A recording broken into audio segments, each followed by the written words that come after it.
आजादी से पहले भारत एक ब्रिटिश उपनिवेश था और अंग्रेजों ने भारत पर लगभग 200 वर्षों तक शासन किया।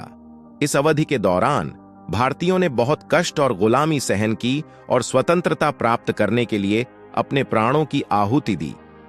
आइए जाने भारतीय इतिहास के उन महत्वपूर्ण तथ्यों को जिनके कारण पहली बार अंग्रेज भारत आए। सर्वप्रथम अंग्रेज मुगल काल में भारत आए थे, परंतु ब्रिटिश ईस्ट इंडिया कंपनी को ईस्ट इंडीज के साथ व्यापार करने के लिए ब्रिटिश सम्राज्ञी एलिजाबेथ प्रथम से एक रॉयल चार्टर प्राप्त हुआ था, जिसके बाद भारत में ईस्ट इंडिया कंपनी की स्थापना हुई थी। कंपनी की स्थापना के साथ ही भारत में अंग्रेजों ने अपने पैर फैलाने शुरू कर दिए थे और इसी के साथ भारत यूरोपीय देशों के लिए महत्वपूर्ण व्यापारिक केंद्र बन गया।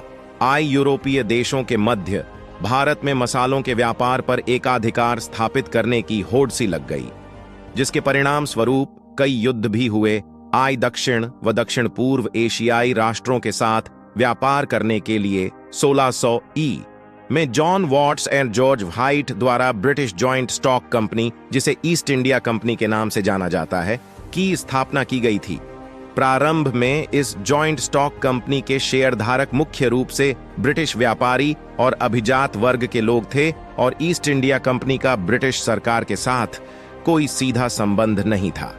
व्यापार के उद्देश्य से भारत के सूरत बंदरगाह पर अंग्रेजों का आगमन हुआ था, लेकिन 7 वर्षों के बाद सर थॉमस रो, जेम्स प्रथम के राजदूत की अगुवाई में अंग्रेजों को सूरत में कारखाना स्थापित करने के लिए शाही फरमान प्राप्त हुआ।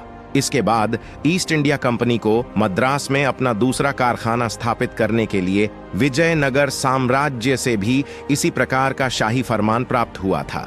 धीरे धीरे अंग्रेजों ने अपनी कूटनीति से अन्य यूरोपीय व्यापारिक कंपनियों को भारत से बाहर खदेड़ दिया और अपने व्यापारिक संस्थाओं का विस्तार किया। अंग्रेजों ने भारत के पूर्वी और पश्चिमी तटीय क्षेत्रों में कई व्यापारिक केंद्र स्थापित किए और कलकत्ता, बॉम्बे और मद्रास के आसपास ब्रिटिश संस्कृति को विकसित किया गया। अंग्रेज मुख्य रूप से रेशम, नील, कपास, चाय और अफीम का व्यापार करते थे।